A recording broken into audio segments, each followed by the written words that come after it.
Today we're going to clear paper scraps inside the drum on your Brother HL-L2350DW. Before working on your Brother machine, please allow it to run for 10 minutes to allow the fan to cool the internal parts. Open the front cover. Remove the drum and toner assembly and place it onto clean flat surface.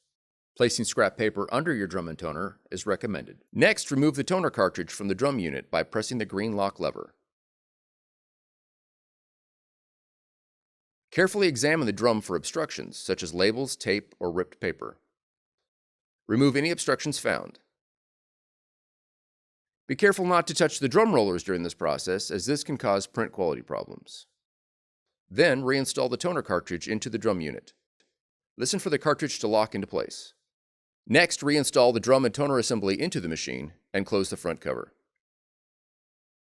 For more tutorials, FAQs, and videos, visit us at www.brother-usa.com. If you found this video helpful, be sure to subscribe. Thank you for choosing Brother.